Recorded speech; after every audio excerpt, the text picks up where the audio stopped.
Gracias por continuar con nosotras aquí en Hablemos un Rato. Nuestro tema del día de hoy es la niñez. Los niños y niñas también pueden tener voz y voto. Ser niña no es sinónimo de invalidez o de poca capacidad. Es nuestro deber como adultos respetar sus espacios y crear condiciones para su desarrollo y desenvolvimiento tanto personal como social o familiar.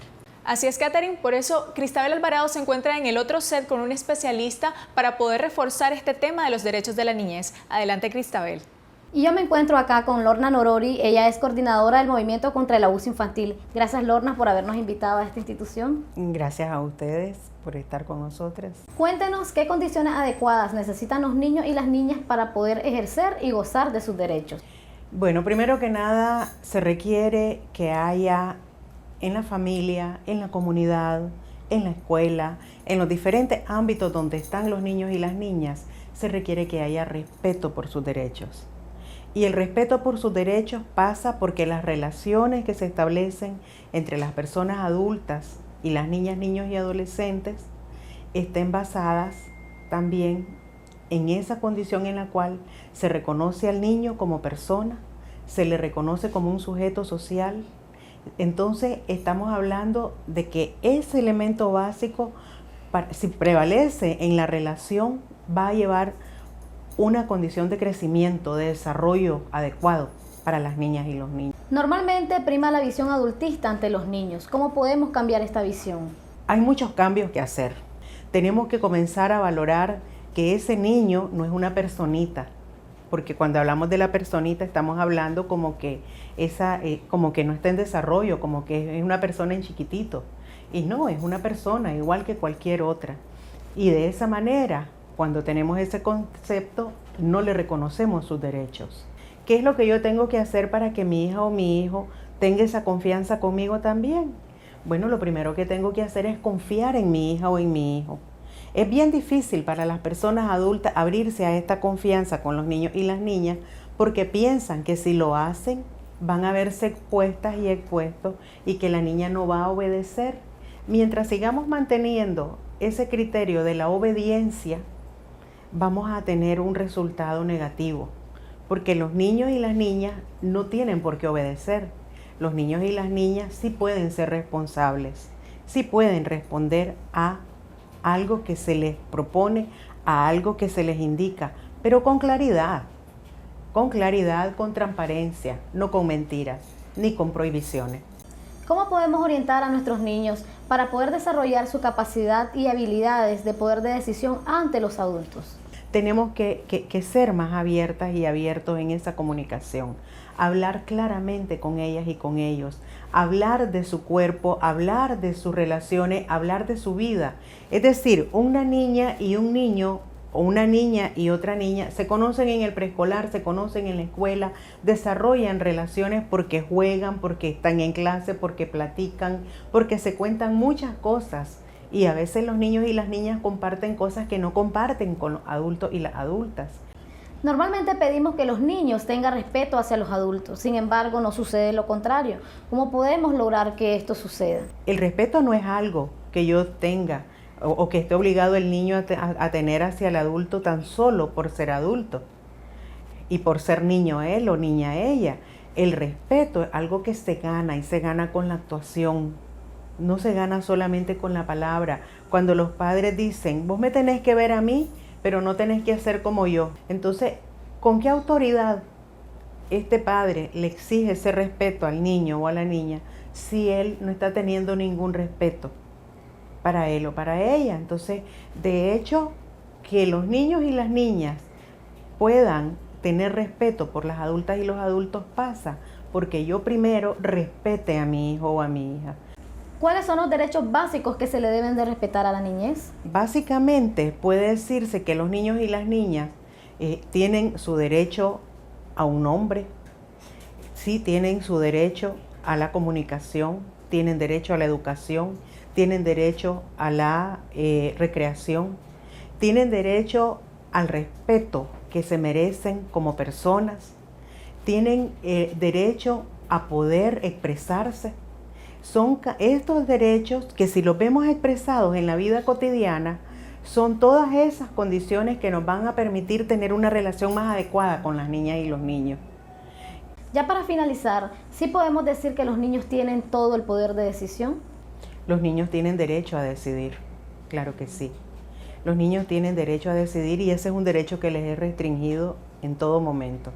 Entonces, si las niñas y los niños van aprendiendo que tienen la obligación de obedecer y no tienen el derecho a decidir, fácilmente son vulnerabilizados, fácilmente también son sometidos a diferentes formas de abuso. Gracias, Lorna, por compartir con nosotras esta información y darnos a conocer de que los niños y las niñas también son personas sujetas de derechos con poder de decisión y que es responsabilidad de nosotros los adultos y las adultas respetar estos poderes de decisión, estos derechos que tienen los niños y las niñas y también crear condiciones adecuadas para su correcto desarrollo. Vamos a volver al estudio con Andrea y con Katherine.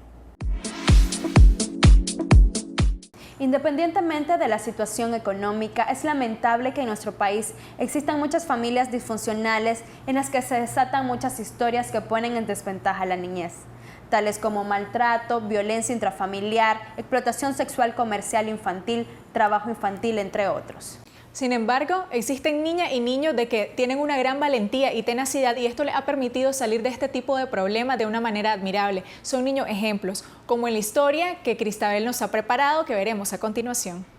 Existen muchas familias disfuncionales que no brindan un hogar apropiado y estable para niñas y niños. Sin embargo, a pesar de las distintas y múltiples problemáticas familiares que viven a diario, muchos de estos logran superarse. Nosotros atendemos niños con víctimas de violencia intrafamiliar, en riesgo de estar en explotación sexual o víctimas de explotación sexual o víctimas de delitos sexuales. Atendemos esas diferentes problemáticas. La Asociación Quincho Barrilete es una de tantas instituciones que reintegran a niñas y niños ayudándoles a desarrollar capacidades y habilidades para la vida. Veamos la historia de Adela, una niña ejemplo de superación. Mis sueños son ahorita terminar mi 5º año, ir a la universidad y estudiar medicina. La vida de Adela ha dado un giro positivo desde que fue integrada a sus 9 años a la asociación. Ahora tiene 14 y nos cuenta lo que ha aprendido. Bueno, primero empecé con manualidades. Estaba mi profesora. Me enseñó primero lo básico, hacer pulseras. Eso es en bisutería. Pasé mi nivel de bisutería. Después fue manualidades, ya fue foamy. Y después fui con la camba y la rafia.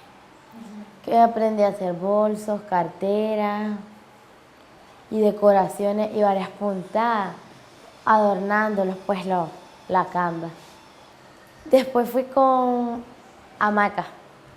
Me llamó la atención hamaca, entonces empecé a hacer. Pero hamaca no sé hacer tanto, se me olvidaron. Lo que sé hacer es chino, pero de la hamaca, de la misma material.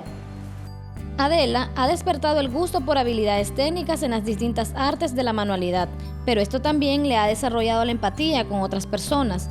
Ella nos cuenta cómo ha sido su cambio. Antes era muy penosa, muy callada. Ahora no, ahora le doy charla a mis compañeros. Hablo con ellos, hago muchos amigos. Yo comparto con mis amigos lo que yo sé. Ahorita que estamos en el mes de las madres, bueno, tengo que enseñarle. La profesora me dice, ayuda a tus amigos, a tus compañeros, a los que no saben. Entonces yo les estuve explicando a varios compañeros para que ellos ya sepan y les enseñen a otros. Asegurar el bienestar, protección y correcto desarrollo de la niñez es responsabilidad de personas adultas y para esto debemos crear condiciones apropiadas que les beneficien, pero sobre todo ser parte del cambio junto a ellas y ellos. Lo mejor que he estado con mi mamá, me ha apoyado en lo que yo he decidido. Toda mi familia también y le doy gracias a Dios por haber venido y que me dé esta oportunidad de haber aprendido aquí manualidades y repostería, aunque también sí un poquito de hamaca. Niñas como Adela son ejemplo a seguir y personas dignas de admiración, que a pesar de no tener condiciones apropiadas en su entorno, demuestran que hay cambios positivos que se pueden lograr en la vida, con un adecuado acompañamiento, pero sobre todo voluntad propia. Los niños que han venido aquí han salido capacitado diferente que cuando vinieron aquí, a ver la vida de otra forma diferente. Han superado también la discriminación.